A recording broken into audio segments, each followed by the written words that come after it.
আল্লাহ পাকের নবী সাহাবী আল্লাহর হাবিবের সাহাবী হযরত সাদ রাদিয়াল্লাহু তাআলা আনহু এক বিন্দু বিসর্গ দেরি না করে বললেন, মা বেয়াদবি নেবেন না, মা বেয়াদবি নেবেন না, জননী বেয়াদবি নেবেন না।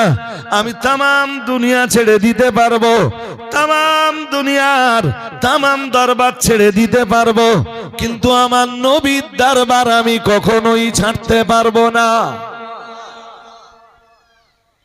আপনি আমাকে বললে প্রয়োজনে আমি আপনার দরবারটাও ছেড়ে দিতে পারবো মা, কিন্তু আমার নবীর প্রতি আমার যে আন্তরিকতা, আমার নবীর প্রতি আমার যে ভালোবাসা মা, আমি আমার নবীর চেহারা না দেখলে থাকতে পারি না মা। নবীর দরবারে অ্যাটেন্ড না করলে আমি সহ্য করতে পারি না মা।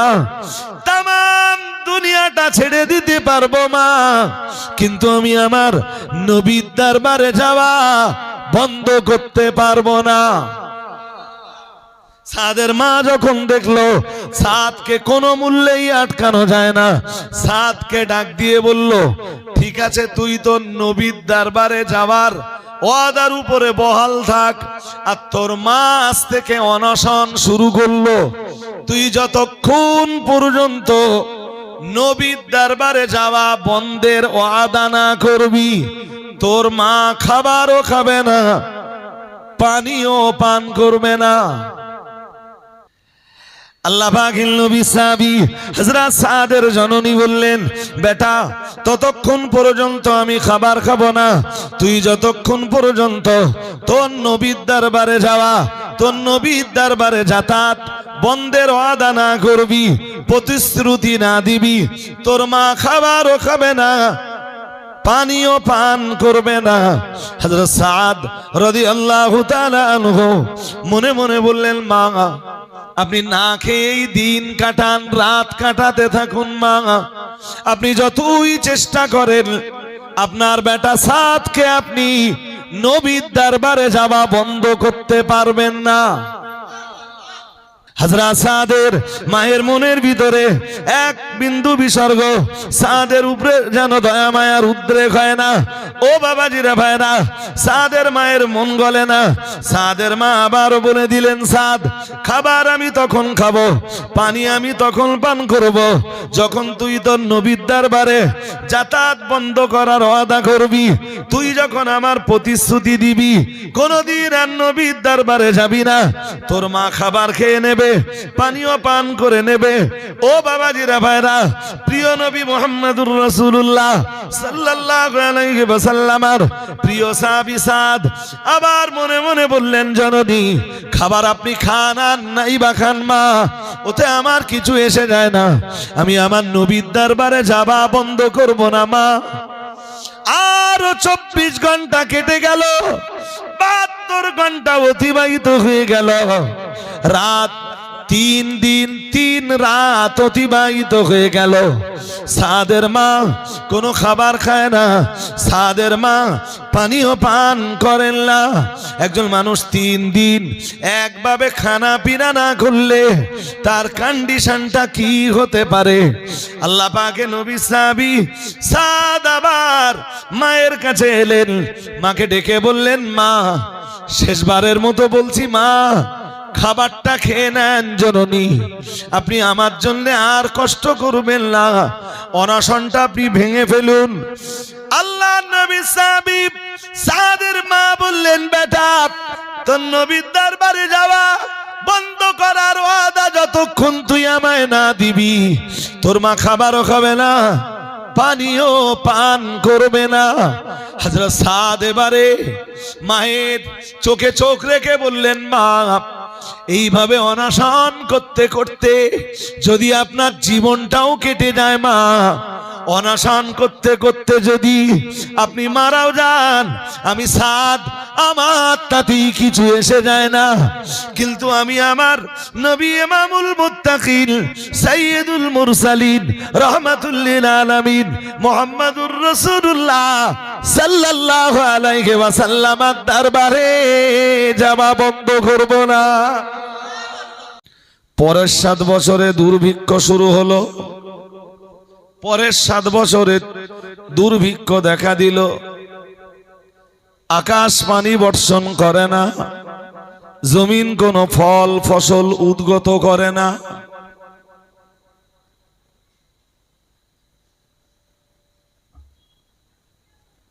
মানুষের যে খাদ্য ভাণ্ডার, খাদ্য ভাণ্ডারে টান ধরল। নবী ইউসুফ আলাইহিস সালাম কোষাগারে খাবার জমিয়ে রেখেছিলেন। গম গম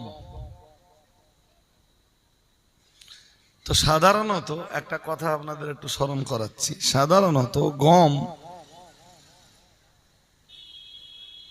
ওই শীষ থেকে ছাড়িয়ে নিলে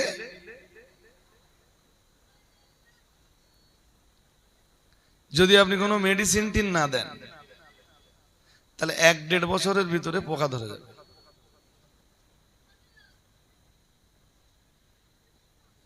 আর আধুনিক কালে যে সব মেডিসিন বেরিয়েছে সেগুলো ব্যবহার করলে হয়তো 2-3 বছর থাকবে।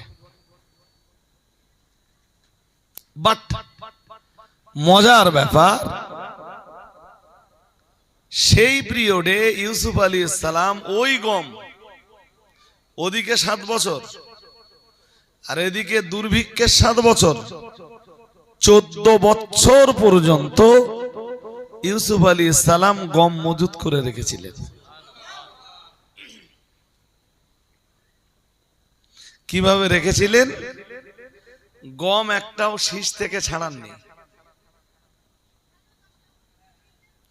জনগণ ইউসুফ নবীর জিজ্ঞেস করেছিলেন বারবার যে হুজুর এই শীষ শুদ্ধ গাছ শুদ্ধ গম এইভাবে মজুত করলে তো জায়গা অনেক লেগে যাবে, তা গম ছাড়িয়ে নিয়ে মজুত করলে হয় না? ইউসুফ আলাইহিস সালাম কোনো উত্তর দিতেন না, বলতেন আমি যা হুকুম দিচ্ছি সেইভাবে করো।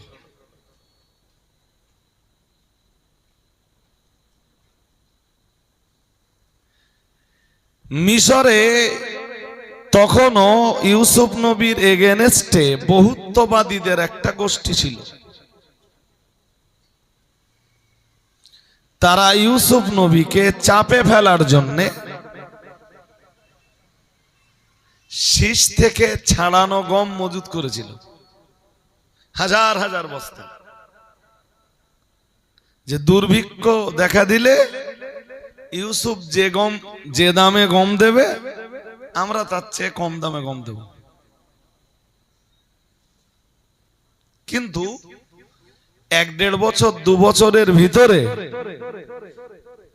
এই মুশরিকদের তৈরি করা, মানে মুশরিকদের ইউসুফ আলাইহিস সালামের বিরুদ্ধে যে টিমটা ছিল তাদের তাদের ক্রয়কৃত সমস্ত গম নষ্ট হয়ে গেল।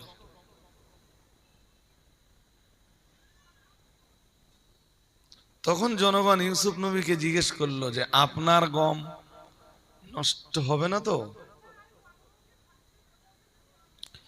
আল্লাহ পাকের নবী ইউসুফ আলাইহিস সালাম এক বাক্যে বলেছিলেন, এই গম হেফাজত কিভাবে করতে হবে সেটা আমার রব আমাকে শিখিয়ে দিয়েছেন।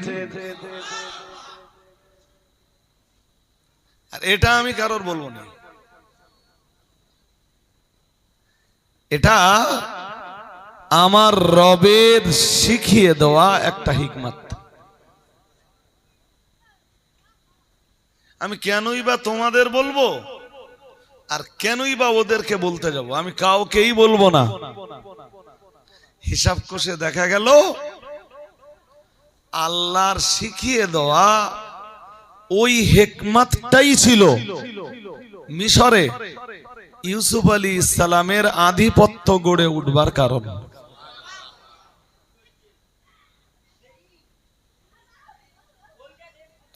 দুর্ভিক্ষের 7 বছর ধরে তিনি মিশরের মানুষদের মাঝে খাবার বিলিয়েছেন। এই কে রে এখানে কোন মাল রে দেখতো? এই মালগুলো ধরে নেন, আড্ডা মারবার জায়গা পেয়ে দে। তোদের সভা দেওয়ার কি দরকার ছিল? একটা কথা মানুষকে ভালোভাবে বলতে দেয় না, এখানে এসে স্টেজে পারে চেল্লাচ্ছে, তাও আস্তে চেল্লায় একরকম হয়, ষাঁড়ের মতো চেল্লাচ্ছে।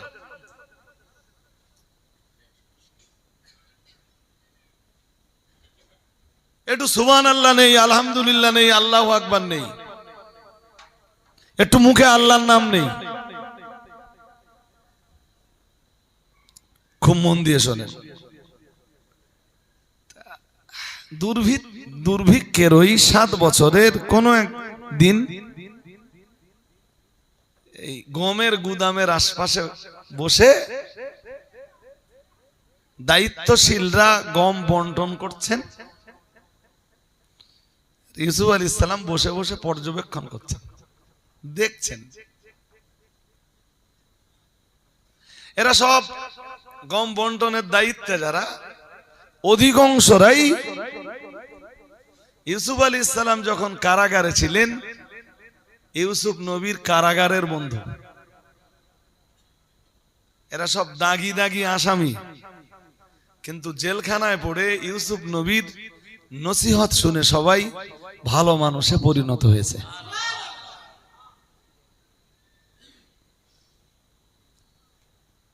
তো মজার ব্যাপার, আমি ইবাদতের কথা বলতে বলতে এই কথা বলছি কেন? একদিন তিনি বসে বসে পর্যবেক্ষণের ভূমিকা পালন করছেন, গম বিতরণ হচ্ছে, যারে যেমন গম দিলে হয় তারে তেমন গম দিচ্ছেন। হঠাৎ এক যুবক এসে,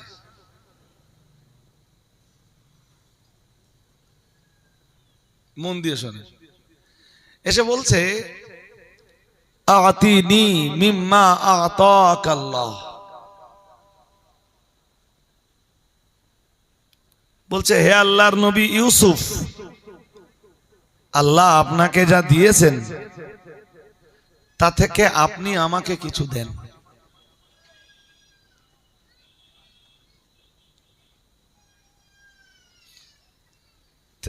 যারা গম বিক্রি বন্টন করছিল, ইউসুফ আলাইহিস সালাম বললেন এই যুবককে কিছু দাও। ওরা যারা গম বন্টন করছিল সবাইকে যেমন দিচ্ছিল, যুবকটাকে ঠিক ততটাই দিল। আরে সোজা কথায় বোঝেন, যেমন আপনারা এই গরিব মানুষদের জন্য গোশত বন্টন করেন কোরবানির দিন,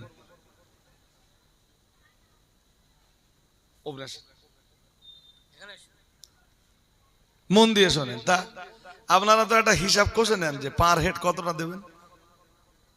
কেউ যদি বলে আমার একটু বেশি দেন, দেবেন? হ্যাঁ না কিছু বলে না, একটা হিসাব থাকে তো। ইউসুফ আলাইহিস সালাম বললেন সবাইরে যেমন দিচ্ছ এই যুবককে ততটা দাও। যুবককে ততটা দেওয়া হলো, কিন্তু যুবক বলল কালা জিদনি। ইউসুফ আলাইহিস সালামকে ডাক দিয়ে বলল হুজুর আমাকে আরেকটু দেন। আল্লাহ পাকের নবী ইউসুফ আলাইহিস সালাম বললেন জিদহু। নবী ইউসুফ আলাইহিস সালাম যারা গম বন্টন করেছিলেন তাদেরকে বললেন ওকে আর একটু বাড়িয়ে দাও। মন দিয়ে শোনে,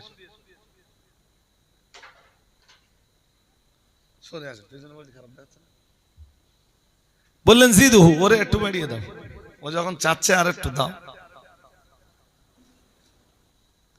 তা অন্যদেরকে যা দেওয়া হচ্ছিল যুবক ছেলেটা তার ডবল পেল।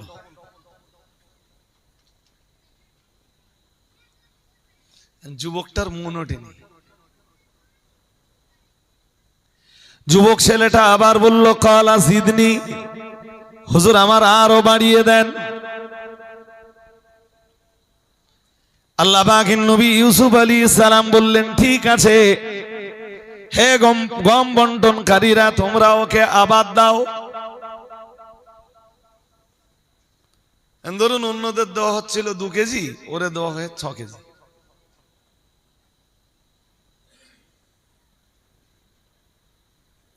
কিন্তু ও 3 বার পাওয়ার পরেও ও ইউসুফ নবীকে বলল, জিদনি, হুজুর আমার আরেকটু দেন।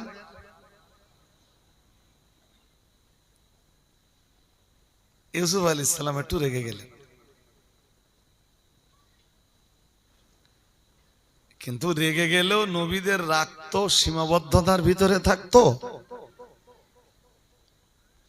ইউসুফ আলাইহিস সালাম হালকা রেগে যেয়ে বললেন, সব তোমাকে দিলে, মিশরে দুর্ভিক্ষ চলছে, আল্লাহর হুকুমে এই মিশরের অধিবাসীদেরকে এই দুর্ভিক্ষ থেকে নাজাত দেওয়ার দায়িত্ব ইউসুফের উপর।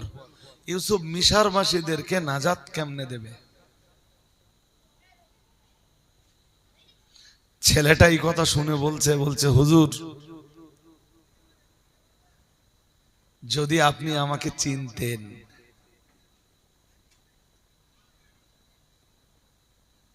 যদি আমার পরিচয় আপনি জানতেন, পুরা মিশরের খাদ্য ভান্ডারটাই আপনি আমাকে দিয়ে দিতেন। আপনি আমারে চিনতেই পারেননি আমি কে।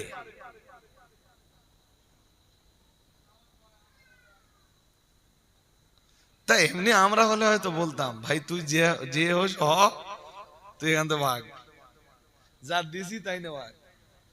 আর এর চেয়ে বেশি কথা বললি, যা দিছি ওগুলো বল রেখে যেতে হবে। সেই ইউসুফ আলাইহিস সালামের সামনে দাঁড়িয়ে, ইউসুফ আলাইহিস সালাম মানে কি, বনি ইসরাইল জাতির একজন বিখ্যাত নবী।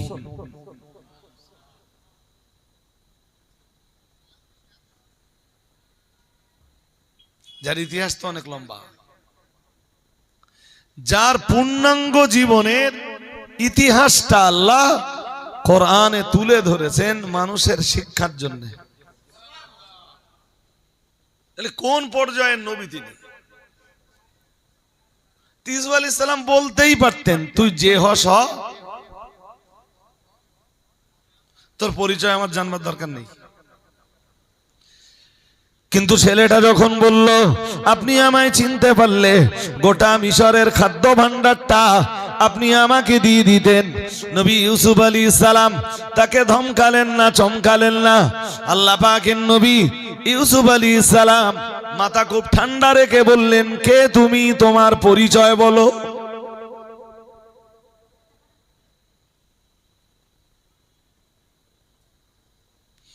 ছেলেটা মুচকি হাসলো,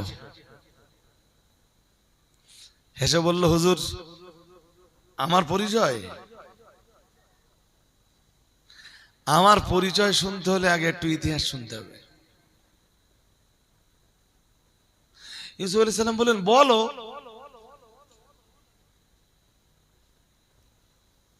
ছেলেটা বলল, মনে পড়ে আপনার, যেদিন আপনি মিশরের রাজদরবারে লালিত পালিত হচ্ছিলেন,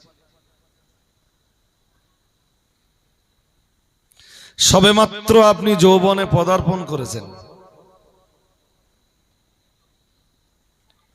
জুলাইখার কুনজর পড়লো আপনার দিকে।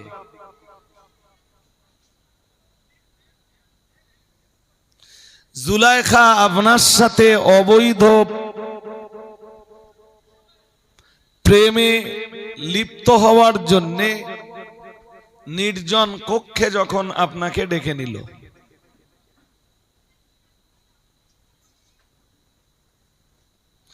আপনি বাঁচবার জন্যে বাইরের দিকে ছুটছিলেন,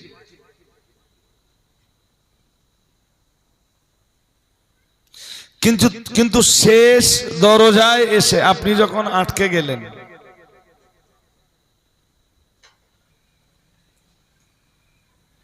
তখন মিশরের আজিজ এসে হাজির হলো।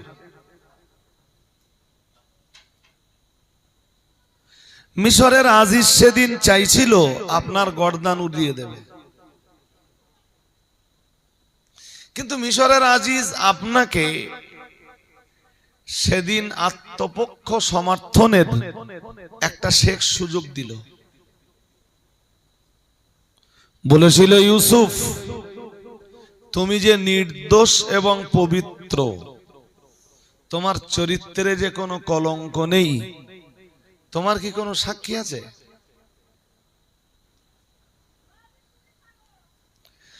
সবাই যখন সেদিন আপনার বিরুদ্ধে সাক্ষ্য দিচ্ছিল, সেবিকারা সবাই যখন জুলাইখার পক্ষে সাক্ষ্য দিচ্ছিল, সেদিন আপনার পক্ষে সাক্ষ্য দেওয়ার মতো কেউ ছিল না।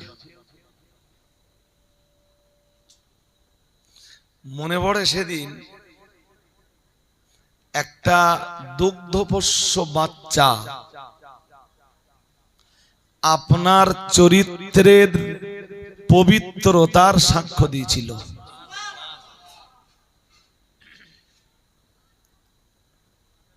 ইউসুফ আলাইহিস সালাম মুচকি হেসে বললেন, ইউসুফ কিছুই বলেনি, সব ইউসুফের মনে আছে। আর এই কথাটা কোরআন বলেছে। জুলাইখা যে ঘরে ইউসুফ নবীকে ডেকেছিল, এই ঘরটা 7টা দরজা ছিল, সব কটা তালা মারা ছিল।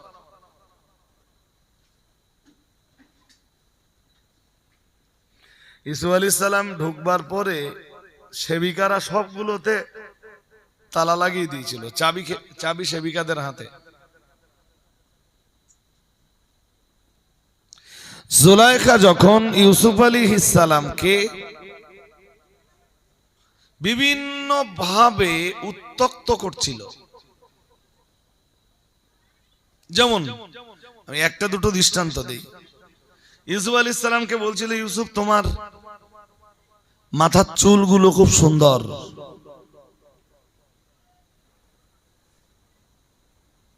ইউসুফ আলাইহিস সালাম জবাব দিয়ে বলছিলেন, যিনি আমার মাথার এই সুন্দর চুলগুলো সৃষ্টি করেছেন তিনি আরো সুন্দর। চুলের কারণেই যদি কারোর প্রেমে পড়তে হয়, তাহলে চুলের প্রেমে না পড়ে যিনি চুলগুলো বানিয়েছেন তার প্রেমে পড়াই ভালো। জুলাইখা সেদিন আবার বলছিল, ইউসুফ তোমার চোখ দুটো খুবই সুন্দর। আল্লাহ পাকের নবী ইউসুফ আলাইহিস সালাম জবাব দিয়ে বলছিলেন, আমার চোখ দুটো যদি সুন্দর হয়, দেখবার জন্যে, এই পৃথিবীতে তার নিদর্শনগুলি দেখবার জন্যে আমার এই সুন্দর চোখ দুটো যিনি দিয়েছেন, আমার সেই রব্বুল আলামিন আরো কতই না সুন্দর। যদি সুন্দর চোখ দেখে কারোর প্রেমে পড়তে হয়, তাহলে চোখ দুটো যিনি বানিয়েছেন তার প্রেমে পড়াটাই বুদ্ধিমত্তার পরিচয়।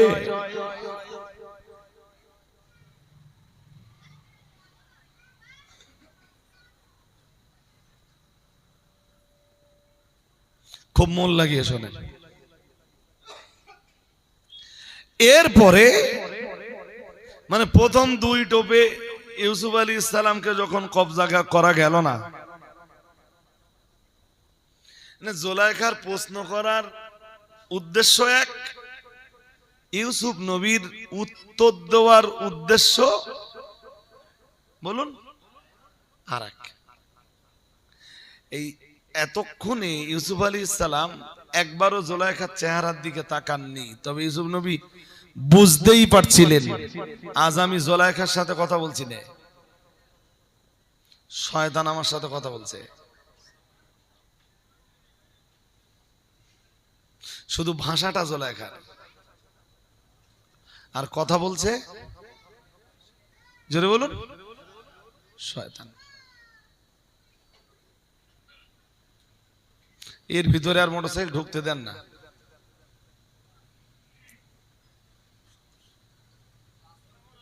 একদিনের জন্য তো এখানে বাইকটা রেখে, এদিক তো বেশি রাস্তা নেই, আর আমি তা বলিনি। ভীষণ ডিস্টার্ব। মজলিসের নীরবতা না থাকলে না, সেই মজলিসে কথা বলে ঠিক মানসিক শান্তি আর মানসিক যে তৃপ্তি সেটা অনুভূত হয় না। হ্যাঁ, এটা ছোট করে করবেন, দরকার রাস্তা বাদ দিয়ে রেখে দেবেন।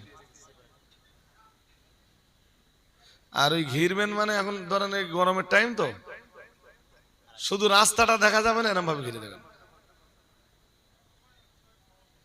বুঝতে পারেননি? বাকি হাওয়া বাতাস খেলবে। হাজরিনে মজলিস, তো প্রথম দুই টোপে ইউসুফ নবীকে যখন কবজা করা গেল না, জুলাইখা তখন ইউসুফকে ডেকে বলল, ইউসুফ তুমি ভালোবাসো কাউকে?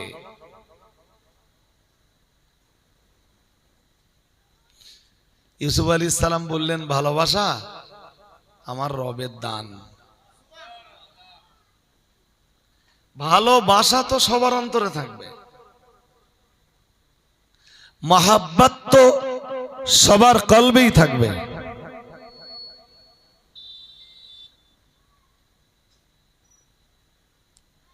বললেন, কে সে যাকে তুমি ভালোবাসো?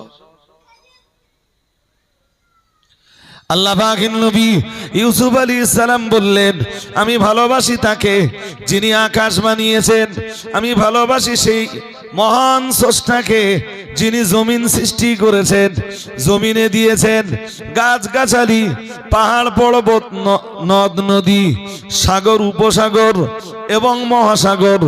যিনি আকাশ বানিয়েছেন, আকাশে দিনের বেলা দিয়েছেন সূর্য, রাতের বেলায় দিয়েছেন চাঁদ। আর একটু মন খুলে বলুন, আমি ভালোবাসি সেই মহান সত্তাকে যিনি আকাশ জমিনের স্রষ্টা এবং এত দুবয়ের ভিতরে যা কিছু আছে সব কিছুর মালিকানা যার, একমাত্র মালিকানা যার।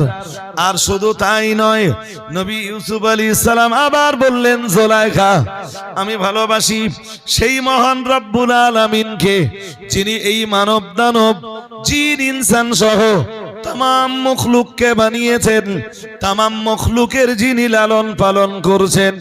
আমি ভালোবাসি আমার সেই মহান রব্বুল আলামিনকে যিনি ইউসুফকে এত সুন্দর করে তৈরি করেছেন।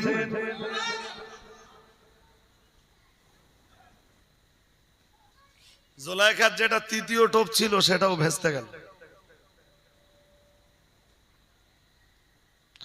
জুলাইখা এবারে ইউসুফকে বলল, ইউসুফ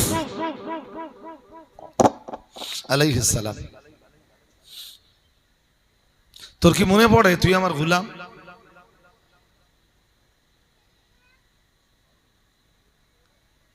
ইউসুফ আলাইহিস সালাম বললেন, আজ পর্যন্ত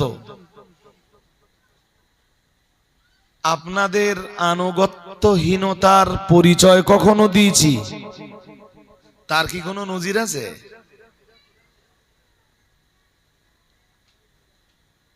এই ভাষাটা ভালো করে বুঝুন। আজ পর্যন্ত আপনারা কোনো দায়িত্ব দিয়েছেন, কোনো নির্দেশ দিয়েছেন, সেই নির্দেশকে অ্যাভয়েড করেছি, তার কি কোনো নজির আছে? জুলাইখা বলল, নেই। জুলাইখা ফের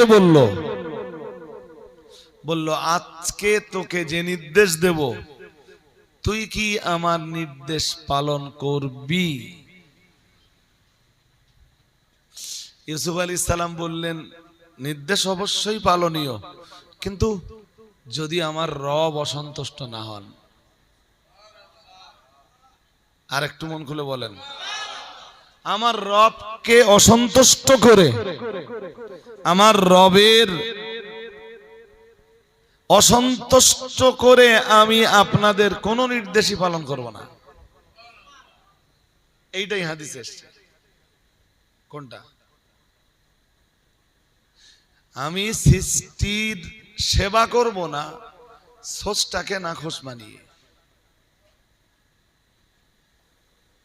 আমার স্রষ্টা যদি অসন্তুষ্ট হয়ে যায়, মানুষের সন্তুষ্টি আমার কি কাজে লাগবে? হাদিস শরীফ বিবরণ দিয়েছে প্রিয় নবী মুহাম্মদুর রাসূলুল্লাহ সাল্লাল্লাহু আলাইহি ওয়াসাল্লাম নবী আমার জানিয়ে দিয়েছেন লা তাআতা লি মাখলুকিন ফি মাসিয়াতিল খালিক ও কামা ক্বালা আলাইহিস সালাম। প্রিয় নবী আমার জানিয়ে দিয়েছেন লা তাআতা লি মাখলুকিন, আল্লাহ পাকের হাবিব জানিয়েছেন কোন সৃষ্টির আনুগত্যই চলবে না ফি মাসিয়াতিল খালিক, আল্লাহর নাফরমানি করে, খালিকের নাফরমানি করে দুনিয়ার কোন মানুষকে সন্তুষ্ট করা চলবে না। এটা একটা ভাইটাল পয়েন্ট, শুনছেন নাকি? হ্যাঁ, এটা আপনার সব জায়গায় কাজে লাগাতে হবে যে এই কাজটা করলে আরজুল ভাই আমার প্রতি সন্তুষ্ট, কিন্তু আমার রব আমার প্রতি অসন্তুষ্ট। কাজটা করা, শুনছেন নাকি? মনোযোগ দিয়ে শুনতে হবে। এই কাজটা করলে ইমাম আমার উপরে সন্তুষ্ট, কিন্তু আমার আল্লাহ আমার প্রতি করা যাবে না। এই কাজটা করলে আমার বউ আমার উপরে খুব খুশি আজকে, কিন্তু আমার আল্লাহ খুশি নয়, কাজটা করা চলবে না। আল্লাহকে অসন্তুষ্ট করে সৃষ্টিকে সন্তুষ্ট করা যাবে না। এটা ইসলামের একটা মূল নীতি, এবং এই নীতিতে দাঁড়িয়ে হাজার হাজার ফতোয়া তৈরি হবে।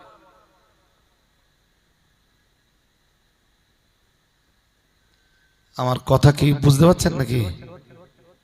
পারছেন? হ্যাঁ, এমনকি কখনো কখনো যদি এমনটাও হয় যে বাবা মায়ের কথা শুনলে বাবা মা খুশি, আল্লাহ অসন্তুষ্ট, বাবা মার কথাও শোনা না যাবে? বুঝে উত্তর দেন, যাবে না যাবে না? ওই একই মূলনীতি কাজ করবে, সেম মূলনীতি। এই মূলনীতির জায়গা এক চুল পরিবর্তন হবে না। আমি একটা উদাহরণ দেই, মুসলিম শরীফের হাদিসে এসছে, আগের কথা ওই পর্যন্ত মনে রাখুন, আমি ঠিক সময় মতো ওই কথাটা ধরে দেব। মুসলিম শরীফের হাদিসে এসছে রাসূলের সাহাবী হযরত সাআদ ইবনে আবি ওয়াক্কাস যখন মুসলমান হলেন, উনি মাঝে মাঝে রাসূলের দরবারে আসতেন, কিন্তু যেদিন উনি কালেমা পড়লেন, একটু দেরি হয়ে গেছে সেদিন নবীর দরবারে। কালেমা পড়ার পরে আর বাড়িতে যাচ্ছিলেন না, সবাই বাড়িতে চলে যাচ্ছে। আল্লাহ পাকের নবী সাদকে ডেকে জিজ্ঞেস করলেন, সাদ, সবাই তো বিদায় নিল, তুমি বাড়ির দিকে যাও না কেন? হযরত সাদ বললেন, ইয়া রাসূলুল্লাহ, ইয়া হাবিবাল্লাহ, হুজুর আমার মা ইসলামের চরম দুশমন। হুজুর আমি বাড়িতে গেলে আমার মা আমাকে জিজ্ঞেস করবেন, সাদ তুমি কোথায় ছিলে? ইয়া রাসূলুল্লাহ, ইয়া হাবিবাল্লাহ, হুজুর আমি আমার মায়ের প্রশ্নের কাছে কি জবাব দেব ওইটা আমি চিন্তা করছিলাম। আল্লাহ পাকে নবী বললেন, দেরি করো না সাদ, তোমার মা যদি জিজ্ঞেস করে কোথায় ছিলে, তুমি এক বাক্যে জবাব দিবে তুমি তোমার রাসূলের দরবারে ছিলে।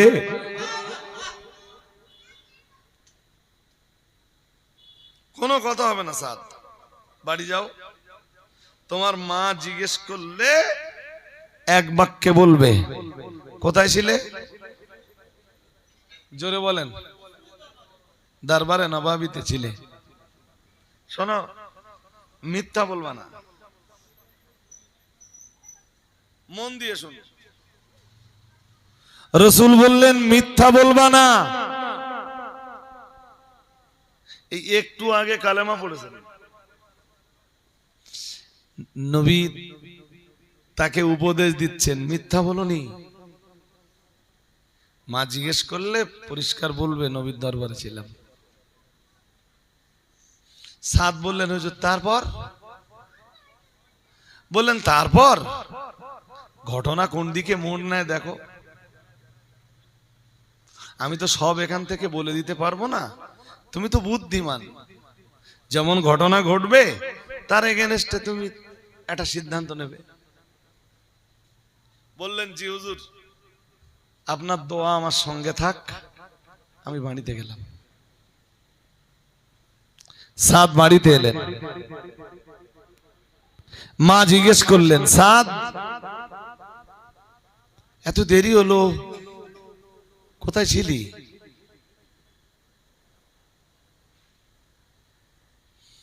সাদ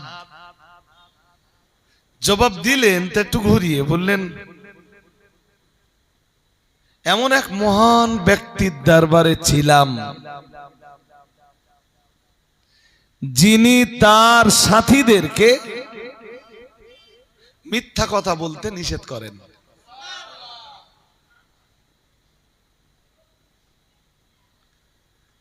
যিনি তার সঙ্গীদেরকে মিথ্যা বলার কোনো সুযোগ দেন না।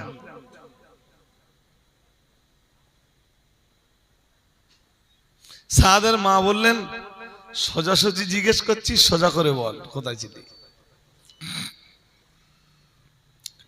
আল্লাহ পাকের নবী সাদ আবার বললেন, তাম দুনিয়ার মানুষের মুক্তির সনদ দিয়ে আল্লাহ যে মানুষটাকে পাঠিয়েছেন। আরে ভাই, এর ভিতরে আর না ঢোকালে হতো না তো পরে নিয়ে যেত। সামনে মাসের এই কাজ আর করবেন, এখান থেকে ঘিরে দেবেন।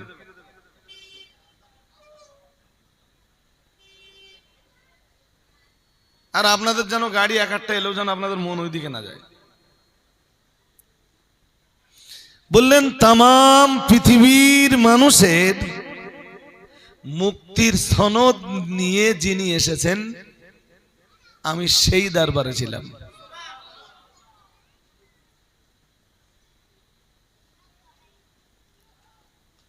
সাদের মা খুব রেগে যাচ্ছিলেন, বলছিলেন কোথায় ছিলি সোজা করে বল। সাদ আবার ঘোরাচ্ছেন, ঘুরিয়ে বললেন, জননী কোথায় ছিলাম জানেন? আবার ঘোরাচ্ছেন, ছিলি কোথায় বল। বললেন, এমন এক মহামানবের দরবারে ছিলাম মা, যিনি আমাদেরকে শিখিয়েছেন আল জান্নাহ তাহতা আকদামিল উম্মাহাত। যিনি আমাদেরকে শিখিয়েছেন মায়ের পায়ের তলে সন্তানের জান্নাত।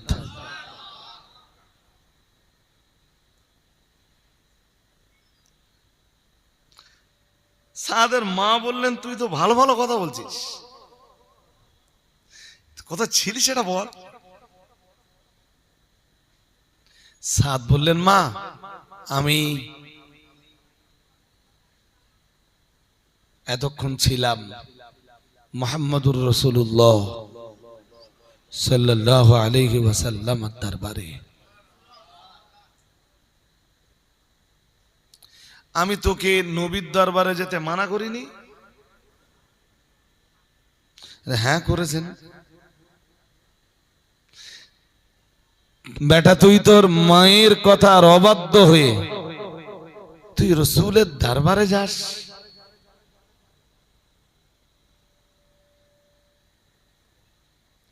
তোর রাসূল না বলেছেন? তুই একটু আগে বলছিলি মায়ের পায়ের তলে তোর জান্নাত। জি বলছিলাম। তাহলে তোর জান্নাত, তাহলে আপনার পায়ের তলে। সংসাদ, আজ থেকে তোর জান্নাত তোকে নিষেধ করছে, তুই তোর নবীর দরবারে যাবি না।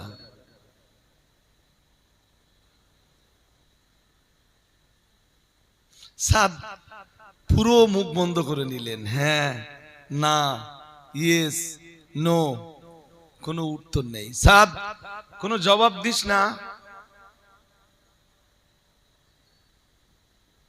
সাদ তখনও কোনো কথা বলেন না, নীরব নিথর। সাদ যেন বোবা, সাদের মুখে যেন কোনো ভাষা নেই, নির্বাক, কোনো বাক্য নেই মুখে।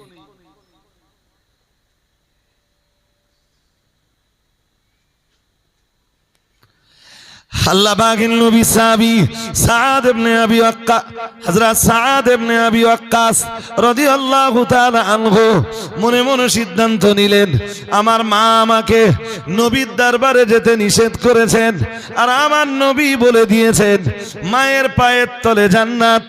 আমার মা আমাকে নিষেধ করে দিয়েছেন, কিন্তু আমি কেমনে আমার মায়ের নিষেধাজ্ঞার মূল্যায়ন করব? মায়ের নিষেধাজ্ঞার কেমনে মর্যাদা দেব? আমার নবীর দরবারে না গেলে আমায় তো মন ভালো লাগে না, আমি তো ভালো থাকতে পারি না।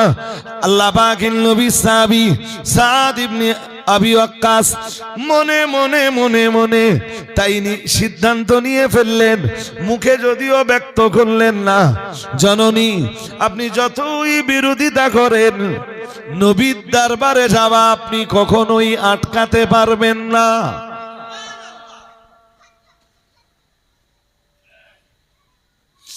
মায়ের ভালোবাসাটা মায়ের জায়গায় থাকবে, মুহাম্মদ সাল্লাল্লাহু আলাইহি ওয়াসাল্লামের ভালোবাসাটা আপন জায়গাতেই বহাল থাকবে। সুবহানাল্লাহ। খুব মন দিয়ে শোনেন, ওই যে একটা হাদিস আপনারা শোনেন, প্রায় শোনেন, লা ইউমিনু আহাদুকুম হাত্তা আকুনা আহাব্বা ইলাইহি মিন ওয়ালিদিহি ওয়া ওয়ালাদিহি ওয়ান নাসি আজমাইন। وعن انس بن مالك رضي الله تعالى عنه قال قال رسول الله صلى الله عليه وسلم لا يؤمن احدكم حتى اكون احب اليه من والده وولده والناس اجمعين। এই হাদিসটা অনেকবার শুনেছেন, নবীজি বলেছেন লা ইউমিনু আহাদুকুম, তোমাদের কেউ ততক্ষণ ঈমানদার হতে পারবে না, হাত্তা আকুনা আহাব্বা ইলাইহি, যতক্ষণ পর্যন্ত আমি তার কাছে সবচেয়ে ভালোবাসার পাত্র হয়ে না উঠি। সে যতক্ষণ আমাকে সবচেয়ে বেশি না ভালোবাসবে। সুবহানাল্লাহ বললেন না তো? কি কি থেকে? মিন ওয়ালিদিহি, সে তার বাবা থেকে, ওয়ালাদিহি, সে তার সন্তানের চাইতে, অন্নাসি আজমাইন, तमाम দুনিয়ার মানুষের চাইতে যতক্ষণ সে আমাকে বেশি না ভালোবাসবে সে ততক্ষণ ঈমানদার না। এই জন্য সিস্টেম কি, মায়ের ভালোবাসা মায়ের জায়গায় থাকবে, ভালোবাসা বাবার ভালোবাসা বাবার জায়গায় থাকবে, স্ত্রীর ভালোবাসাটা আপন জায়গায় থাকবে, সন্তানের ভালোবাসা আপন জায়গায় থাকবে। আর একজন ঈমানদারের কলবে সব চাইতে বেশি মহাব্বত জায়গা পাবে তার রাসূলের উপরে। আর এই ভালোবাসার সাথে কোনো আপোষ নেই।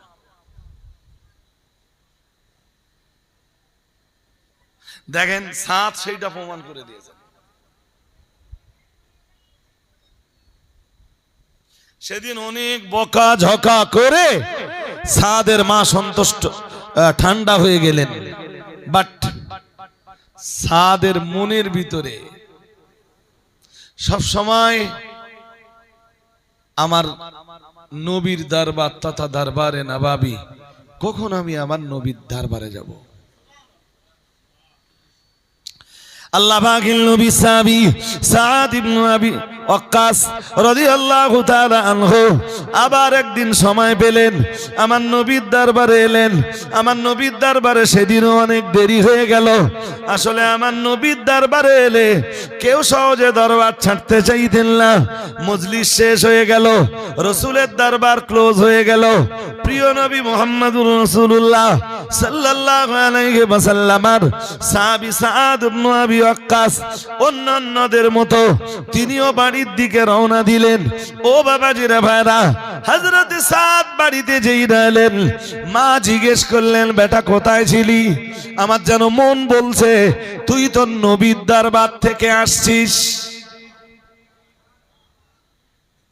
শোন বেটা, আমার না মন বলছে তুই নবীর দরবারে ছিলি। বললেন ইয়েস, আমি আমার নবীর দরবারেই ছিলাম। সুবহানাল্লাহ বলুন। আরেকটু মন খুলে, আজও মিথ্যা বললেন না। এই তো দরবার শেষ হলো, আমি বাড়িতে এলাম। বলেন তোর মা তোকে নিষেধ করিনি দরবারে নবাবিতে যেতে? বলেন হ্যাঁ করেছিলেন তো, কিন্তু মা নবীর দরবারের উপরে না আপনার বেটা সাদের অগাধ আন্তরিকতা, ভীষণ টান। আপনার বেটা দরবারে নবাবিতে না গেলে থাকতে পারে না।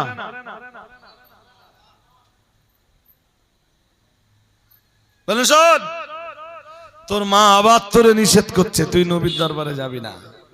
হ্যাঁ, আর আজকে তোকে ওয়াদা দিতে হবে যে তুই আর কোনোদিন তোর নবীর দরবারে যাবি না।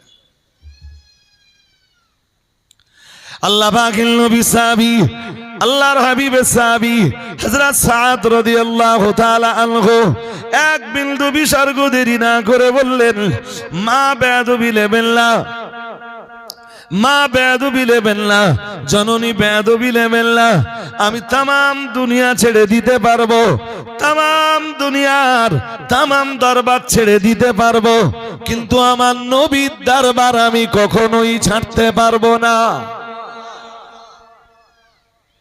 আপনি আমাকে বললে প্রয়োজনে আমি আপনার দরবারটাও ছেড়ে দিতে পারবো মা, কিন্তু আমার নবীর প্রতি আমার যে আন্তরিকতা, আমার নবীর প্রতি আমার যে ভালোবাসা মা, আমি আমার নবীর চেহারা না দেখলে থাকতে পারি না মা। নবীর দরবারে অ্যাটেন্ড না করলে আমি সহ্য করতে পারি না মা। তামাম দুনিয়াটা ছেড়ে দিতে পারবো মা, কিন্তু আমি আমার নবীর দরবারে যাওয়া বন্ধ করতে পারবো না। সাদের মা যখন দেখলো সাদকে কোনো মূল্যেই আটকানো যায় না, সাদকে ডাক দিয়ে বলল, ঠিক আছে তুই তো নবীর দরবারে যাওয়ার ওয়াদার উপরে বহাল থাক, আর তোর মা আজ থেকে অনশন শুরু করলো। তুই যতক্ষণ পর্যন্ত নবীর দরবারে যাওয়া বন্ধের ওয়াদা না করবি, তোর মা খাবারও খাবে না, পানিও পান করবে না।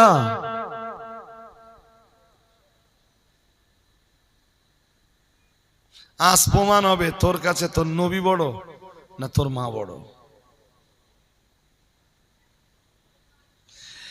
তোর মায়ের প্রতি তোর ভালোবাসা বেশি না তোর নবীর প্রতি তোর ভালোবাসা বেশি? আজ থেকে তোর মায়ের অনশন শুরু। অনশন বোঝেন? হ্যাঁ না বলে না? তোর মা খাবারও খাবে না, একটা দানাও দাঁতে কাটবে না, পানিও পান করবে না। সাদের মায়ের অনশন শুরু হলো,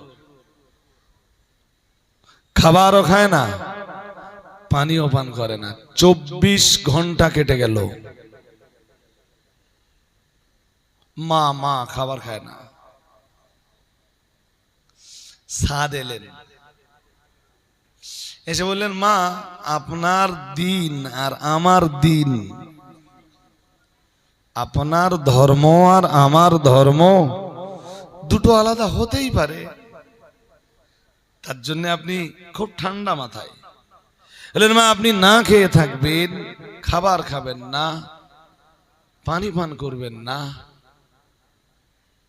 আরে সৌদি আরব গ্রীষ্ম প্রধান দেশ, 24 ঘন্টা পানি না খেয়ে থাকে মানে কি?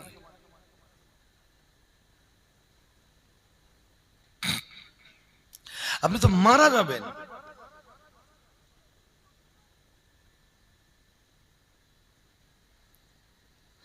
আপনার সাদের উপরে রাগ না করে খাবারটা খেয়ে নেন, পানিটা পান করে নেন। আল্লাহ পাকের নবী সাহাবী হযরত সাদের জননী বললেন, বেটা ততক্ষণ পর্যন্ত আমি খাবার খাবো না, তুই যতক্ষণ পর্যন্ত তোর নবীর দরবারে যাওয়া, তোর নবীর দরবারে যাতায়াত বন্ধের ওয়াদা না করবি, প্রতিশ্রুতি না দিবি, তোর মা খাবারও খাবে না, পানিও পান করবে না। হযরত সাদ রাদিয়াল্লাহু তাআলা আনহু মনে মনে বললেন, মা আপনি না খেয়েই দিন কাটান, রাত কাটাতে থাকুন মা, আপনি যতই চেষ্টা করেন আপনার বেটা সাদকে আপনি নবীর দরবারে যাওয়া বন্ধ করতে পারবেন না।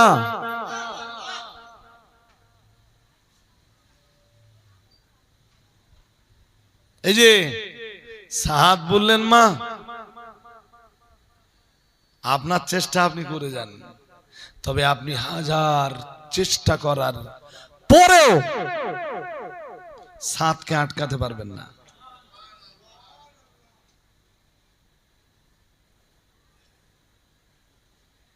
আরো 24 ঘন্টা কেটে গেল, সাদের মা কিছু খায়ও না, পানিও পান করে না। 2 দিন 48 ঘন্টা কেটে গেছে, 2 দিন 2 রাত কেটে গেছে। সাদ আবার এলেন, বলেন, মা আমার কোনো বেয়াদবি হয়ে থাকলে আপনি ক্ষমা করে দেন, খাবারটা খেয়ে নেন না। হতেই তো পারে আপনার দিন আর আমার দিন আলাদা, হতেই পারে আপনার ভালোবাসার পাত্র আর আমার ভালোবাসার পাত্র একটু ভিন্ন। মার বেটার চয়েসের ভিন্নতা থাকতেই পারে, তাই বলে আপনি খাবার খাবেন না, দানা কাটবেন না, পানি পান করবেন না, এটা কোন ধরনের সিদ্ধান্ত? আপনি তো মারা যাবেন, আপনি আমার মা, আপনি মারা গেলে আমি মা বলে ডাকবো কার? হযরত সাদের মায়ের মনের ভিতরে এক বিন্দু বিসর্গ সাদের উপরে যেন দয়া মায়ার উদ্রেক হয় না। ও বাবাজিরা ভাইরা, সাদের মায়ের মন গলে না। সাদের মা আবার বলে দিলেন, সাদ খাবার আমি তখন খাবো, পানি আমি তখন পান করব যখন তুই তোর নবীর দরবারে যাতায়াত বন্ধ করার ওয়াদা করবি, তুই যখন আমার প্রতিশ্রুতি দিবি কোনদিন আর নবীর দরবারে যাবি না, তোর মা খাবার খেয়ে নেবে, পানিও পান করে নেবে। ও বাবাজিরা ভাইরা, প্রিয় নবী মুহাম্মদুর রাসূলুল্লাহ সাল্লাল্লাহু আলাইহি ওয়াসাল্লামের প্রিয় সাহাবী সাদ আবার মনে মনে বললেন, জননী খাবার আপনি খান আর নাই বা খান মা, ওতে আমার কিছু এসে যায় না, আমি আমার নবীর দরবারে যাওয়া বন্ধ করব না মা। আরো 24 ঘন্টা কেটে গেল, 72 ঘন্টা অতিবাহিত হয়ে গেল, রাত 3 দিন 3 রাত অতিবাহিত হয়ে গেল। সাদের মা কোনো খাবার খায় না, সাদের মা পানিও পান করেন না। একজন মানুষ 3 দিন একভাবে খানা পিনা না করলে তার কন্ডিশনটা কি হতে পারে? আল্লাহ পাকের নবী সাহাবী সাদ আবার মায়ের কাছে এলেন, মাকে ডেকে বললেন, মা শেষবারের মতো বলছি মা খাবারটা খেয়ে নেন জননী, আপনি আমার জন্য আর কষ্ট করবেন না, অনশনটা আপনি ভেঙে ফেলুন। আল্লাহ নবী সাহাবী সাদের মা বললেন, বেটা তোর নবীর দরবারে যাওয়া বন্ধ করার ওয়াদা যতক্ষণ তুই আমায় না দিবি, তোর মা খাবারও খাবে না, পানিও পান করবে না। হযরত সাদ এবারে মায়ের চোখে চোখ রেখে বললেন, মা এইভাবে অনশন করতে করতে যদি আপনার জীবনটাও কেটে যায় মা, অনশন করতে করতে যদি আপনি মারাও যান, আমি সাদ আমার তাতেই কিছু এসে যায় না। কিন্তু আমি আমার নবী ইমামুল মুত্তাকিন সাইয়্যিদুল মুরসালিন রাহমাতুল লিল আলামিন মুহাম্মাদুর রাসূলুল্লাহ সাল্লাল্লাহু আলাইহি ওয়াসাল্লামের দরবারে যাওয়া বন্ধ করব না। আপনি কতদিন না খেয়ে থাকতে পারেন সেটাও সাদ দেখে নেবে।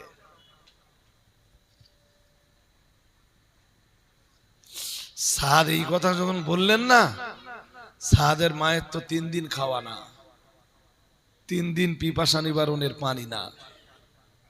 সাদের মা অজ্ঞান হয়ে পড়ে গেলেন।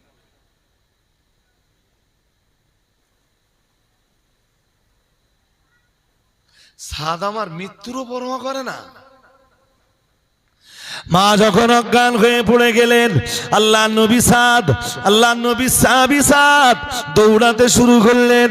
দৌড়াতে দৌড়াতে রাহমাতুল লিল আলামিনের দরবারে চলে এলেন, আল্লাহ নবীর দরবারে এলেন।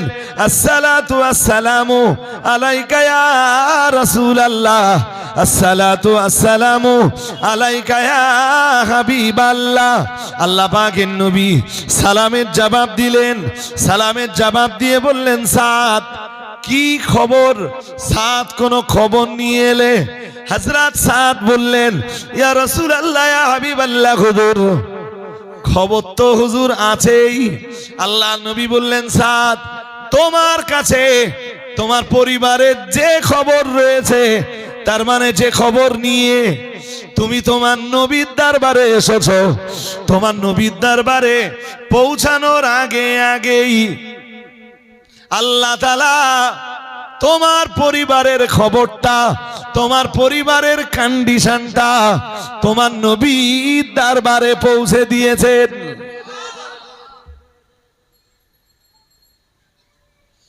তুমি যে খবর নিয়ে আসতেছো এই খবর তুমি পৌঁছে দেওয়ার আগেই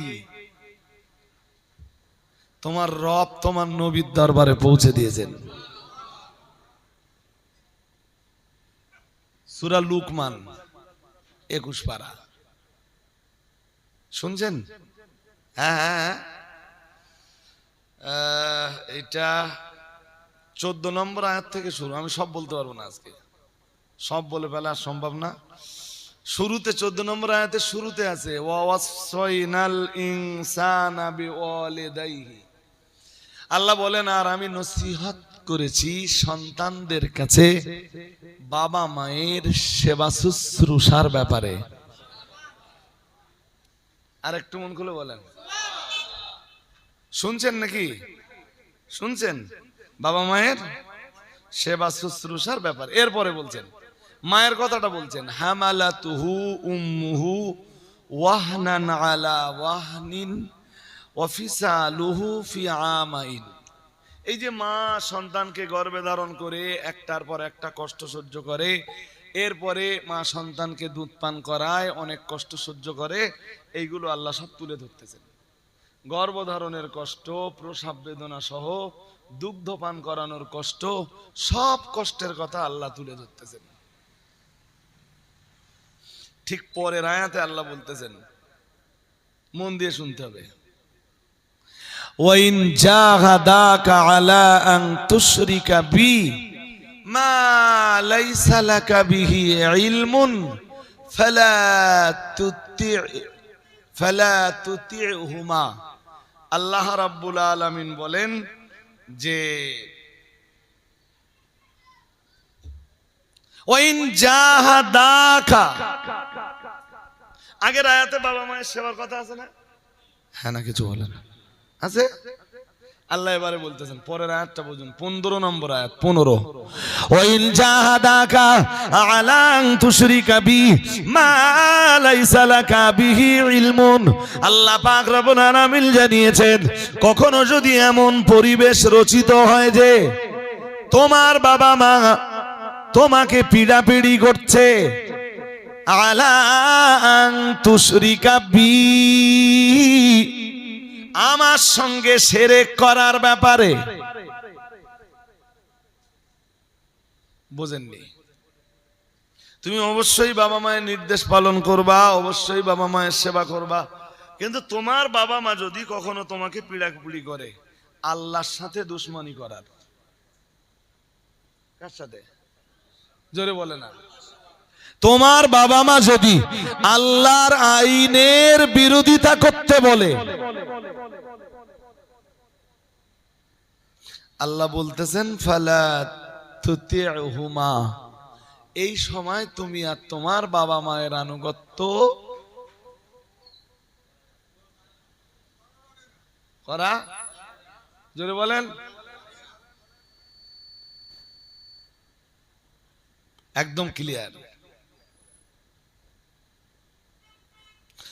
আল্লাহর ইবাদতের পরে সন্তানের কাছে যে বাবা মায়ের অধিকার, সেই বাবা মাও যদি আল্লাহ বিরোধিতার নির্দেশ দেয়, সন্তান বাবা মায়ের কথা তখন আর মান্যতা। সাত ভাবছিলেন আমার মা তো মরণাপন্ন, আমার মায়ের ব্যাপারে কোনো বেয়াদবি হয়ে যাচ্ছে কিনা, দৌড়ে যেয়ে রসুলের কাছে শুনে আসি।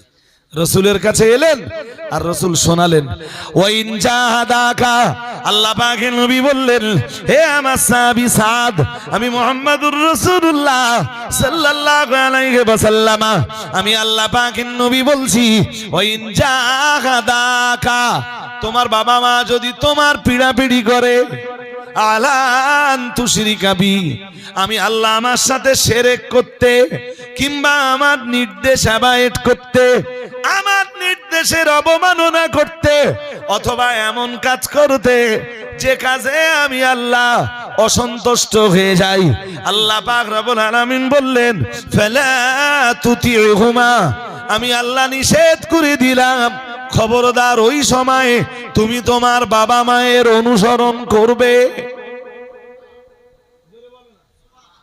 বাবা মায়ের অনুসরণ করবে না। এক কথায় আল্লাহকে অসন্তুষ্ট করে দুনিয়ার কোন মানুষের সন্তুষ্ট করা।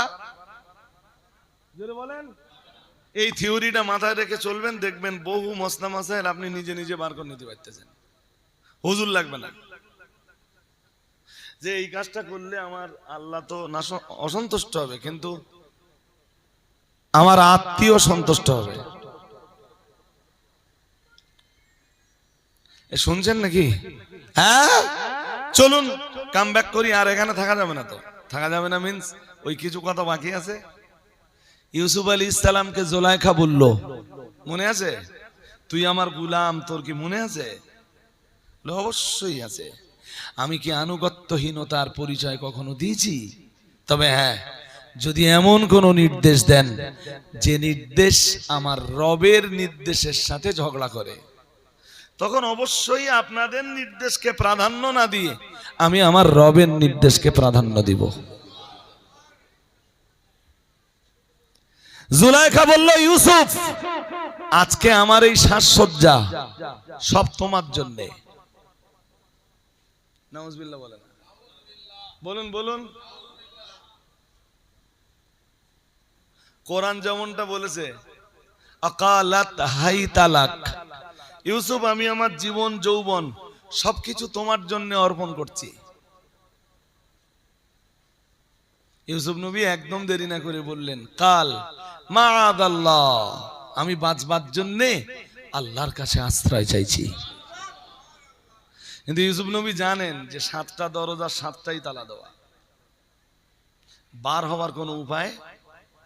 এই যে দেওয়ালের দিকে তাকালেন, দেওয়ালে একটা লেখা ফুটে উঠল, ইউসুফ ইউসুফ, দরজাগুলো তো তালাবদ্ধ, কিন্তু তুমি বাঁচবার চেষ্টা তো করো। সুবহানাল্লাহ। ইউসুফ নবী দৌড়ালেন দরজার দিকে। আমাদের তাকান, 7 নম্বর দরজায় এসে হাত দিলেন। ইউসুফ নবী যেখানে আছেন ওখান থেকে আমি এই দিক দিয়ে যদি বলি তাহলে 7 নম্বর দরজায় হাত দিলেন, দরজা খুলে গেল। দৌড়ালেন, এসে 6 নম্বর দরজায় হাত দিলেন, দরজা খুলে গেল। 5 হাত লাগালেন, খুলে গেল। 4, 3, 2, সবগুলো হাত লাগালেন। আর ইউসুফ নবীর হাতের ছোঁয়ায় খুলে গেল। ওমাই ইয়াত্তাকিল্লাহ ইয়াজআল লাহু মাখরাজা, মহান আল্লাহ জানিয়েছেন আল্লাহকে যারা ভয় করে আমার আল্লাহ পাক রব্বুল আলামিন তাদেরকে তাদের জন্য বাঁচবার রাস্তা তৈরি করে দেয়।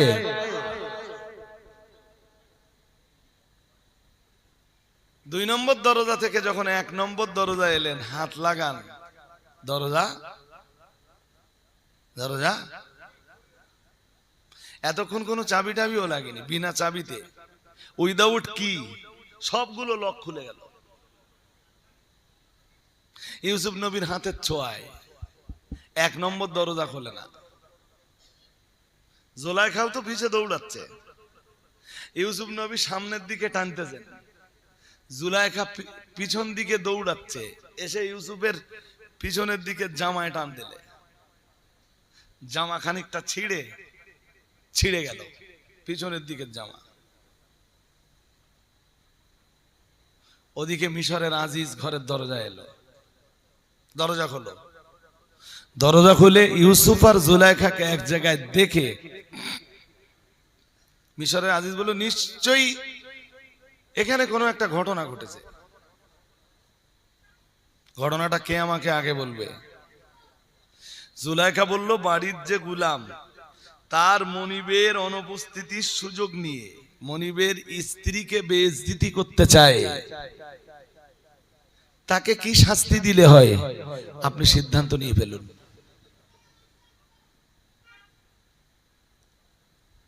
এমনি সাদামাটা বাংলায় কি একটা বলে, নারীর কত কলা।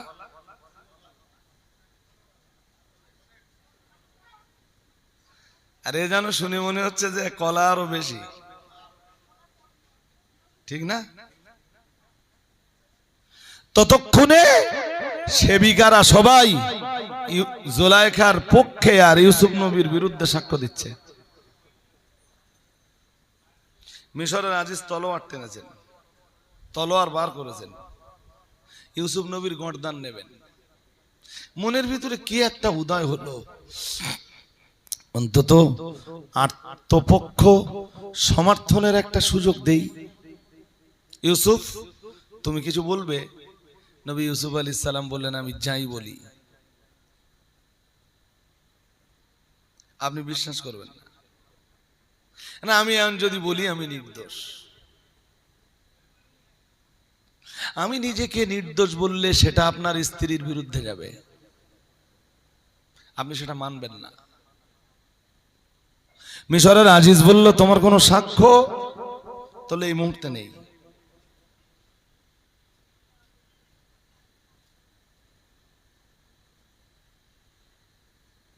আর আমি সাক্ষ্য এনেও কি করব? আপনার কাছে আমার সাক্ষ্যের মূল্যায়ন হবে না।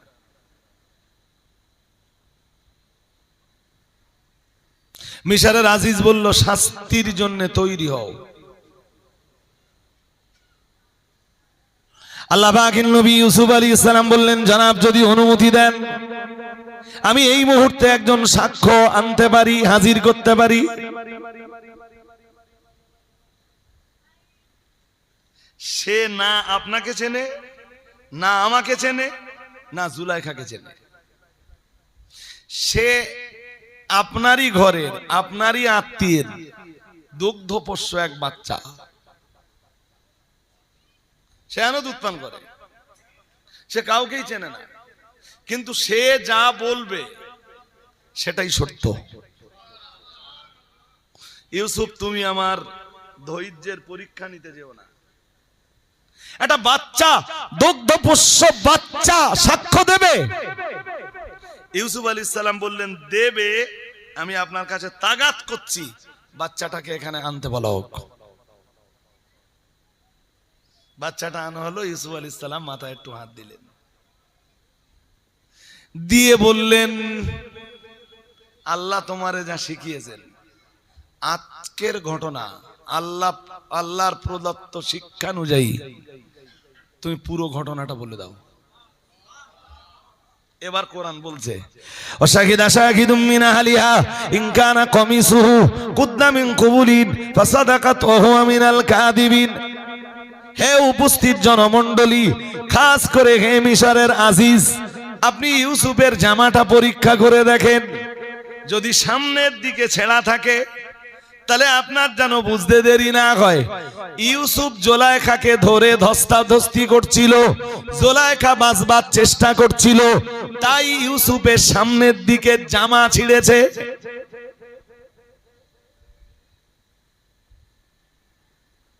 তখন ইউসুফ দোষী, আর হিসাব তো তাই বলে। وإن كان قميصه قد من دبر فكذبت وهو من الصادقين। আর ইউসুফের জামার যদি পিছনের দিকে ছেঁড়া থাকে তাহলে আপনার বুঝে ফেলা উচিত জোলাইখার কুপ্রস্তাবে ইউসুফ রাজি হয়নি, ইউসুফ পালানোর চেষ্টা করছিল, জোলাইখা পিছনের দিক দিয়ে জামা টেনে ধরলো, সেই কারণে ইউসুফের পিছনের দিকে জামা ছেঁড়া। তখন ইউসুফ সত্যবাদী আর জোলাইখা অপরাধী। আর একটু মন খুলে বল, ওই ছোট্ট বাচ্চাটা বলে দিল। আজকে ইউসুফ নবী যে চারিত্রিক ভাবে অপবিত্র নয়, ইউসুফ নবীর চরিত্র যে পবিত্র, এই চারিত্রিক পবিত্রতার সাক্ষ্যটা দিল কে?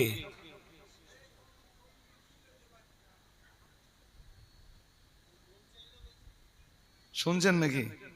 হ্যাঁ, একবার দুইবার তিনবার গম দেওয়ার পরেও যখন ছেলেটা ইউসুফ নবীকে বলল, হে আল্লাহর নবী ইউসুফ, আমায় আরেকটু দেন, ইউসুফ আলাইহিস সালাম বললেন, সব আমি তোমায় দেব। তাহলে মিশরের মানুষদেরকে এই দুর্ভিক্ষ থেকে নাজাত দিব কেমনে? মনে আছে নাকি? ছেলেটা তখন ইউসুফ নবীরে বলল, হে আল্লাহর নবী ইউসুফ, যদি আপনি আমায় পরিচয় জানতেন তাহলে একবার নয় দুইবার নয় গোটা মিশরের খাদ্য ভান্ডারটাই আমাকে দিয়ে দিতেন। নবী ইউসুফ বললেন, তোমার পরিচয়? ছেলেটা এতক্ষণ ধরে এই গল্পগুলো শুনিয়ে আসার পরে বললেন, হুজুর, যেদিন আপনার চারিত্রিক পবিত্রতার ব্যাপারে সাক্ষ্য দেওয়ার মতো কেউ ছিল না, যেদিন সবাই জোলাইখার পক্ষে সাফাই গাচ্ছিল, সবাই যখন জোলাইখার পক্ষে সাক্ষ্য দিচ্ছিল, সেদিন একটা নিশ্চয়ই মনে পড়ে আপনার একটা দুগ্ধপুষ্য বাচ্চা আপনার চরিত্রের পবিত্রতার সাক্ষ্য দিয়েছিল। হুজুর, বেয়াদবি নেবেন না, আমি হলাম সেই ছেলেটাই। আর একটু মন খুলে বলেন, এই জন্যই তো গম বেশি চাচ্ছি। আপনার জীবনে আমি এত বড় উপকার করলাম, গম দুটো বেশি দিবেন না আমার? যারা গম বন্টন করছিল, নবী ইউসুফ আলাইহিস সালাম বললেন, ও যতটা গম চায় ওরে ততটা দাও। ছেলেটা গম নিয়ে চলে গেল, আমার ওয়াজ হয়ে গেছে। গম নিয়ে ছেলেটা চলে গেল। ইউসুফ আলাইহিস সালাম চেয়ারে বসে আছেন, বসে বসে সেদিনের কথা ভাবছেন। এই ছেলেটা আমার সেদিন চারিত্রিক পবিত্রতার ব্যাপারে সাক্ষ্য দিয়েছিল। ভাবছেন, আমার আল্লাহর সেদিন কত দয়া আমার উপরে ছিল। আল্লাহ পাকের নবী ইউসুফ আলাইহিস সালাম যখন এই সব কথাবার্তা ভাবছিলেন, আমার আল্লাহ ইউসুফ নবীর কাছে ওহী পাঠালেন। ওহী মেসেজ। আমার আল্লাহ ইউসুফ নবীর কাছে বার্তা পাঠালেন, ও আমার নবী ইউসুফ, যে ছেলেটা তোমার চরিত্রের পবিত্রতার সাক্ষ্য দিয়েছিল, সেই ছেলেটা তুমি এতটা গম দিলে। ইউসুফ, তুমি কি একবার ভেবে দেখেছো দুনিয়ার যে মানুষগুলো আমি আল্লাহ আমার পবিত্রতার ঘোষণা দেয়, আমার পবিত্রতার সাক্ষ্য যারা দেয়, তাদেরকে আমি কি দিতে পারি? তুমি কি ভেবে দেখেছো ইউসুফ?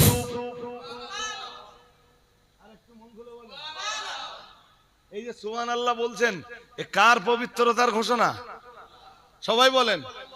নামাজে সাজদায় রুকুতে যে পড়া হয় সুবহানা রাব্বিয়াল আযীম, সাজদায় যে পড়া হয় সুবহানা রাব্বিয়াল আ'লা, এগুলো কার পবিত্রতার ঘোষণা? ও আমার নবী ইউসুফ, যে ছেলেটা তোমার পবিত্রতার ঘোষণা দিল, তারে তুমি এত গম দিলে। যারা সুবহানাল্লাহ পড়ে, সুবহানাল্লাহি ওয়া বিহামদিহি পড়ে, সুবহানা রাব্বিয়াল আলা পড়ে, সুবহানা রাব্বিয়াল আযীম পড়ে, সুবহানা রাব্বিয়াল কারীম পড়ে।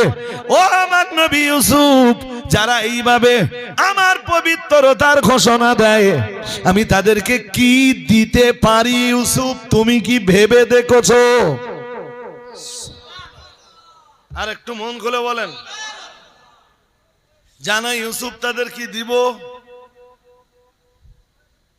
নাজ নেয়ামত দুনিয়ায় যারা পাবার তো পাবে, সর্বশেষ আমি আল্লাহ তাদেরকে আমার জান্নাতে প্রবেশ করাবো। আয়াত মনে আছে আমার? অশেষ সাব্বিহ ইসমা রাব্বিকাল আলা, মহান আল্লাহ জানিয়েছেন, হে বান্দারা, তোমরা তোমাদের রবের নামের তাসবিহ তেলাওয়াত করো। আমরা জানো বললাম রবের পরিচয়, আল্লাহ পাক রব্বুল আলামিন বললেন, সাব্বিহ ইসমা রাব্বিকাল আলা আল্লাযী খালাকা ফাসাওয়া, যিনি সৃষ্টি করেছেন। এই যে যখন ইবাদতের নির্দেশ দিচ্ছেন, তখনও বলতেছেন যিনি সৃষ্টি করেছেন তার ইবাদত করো। যখন তাসবিহ নির্দেশ দিচ্ছেন, তখনও বলতেছেন তাসবিহ করো তার, তোমরা সৃষ্টি যার। সুবহানাল্লাহ বলুন, আর একটু মন খুলে বলুন। শুধু এইটুকুই নিবেদন, তাসবিহ, একদম দেরি করেন না, 10টা 1 হয়ে গেছে। তাসবিহ, তাহলিল, তাসকিত, তাকবীরের উপরে প্রতিষ্ঠিত থাকুন, আল্লাহর ইবাদত করুন, বাবা মায়ের সেবা শুশ্রূষা করুন, ত্রুটি বিচ্যুতি বেয়াদবি ক্ষমা করুন। আমার এই দাওয়াত আজকে নেওয়ার মতো পজিশন ছিল না, তবুও হয়েছে আপনাদের কপাল।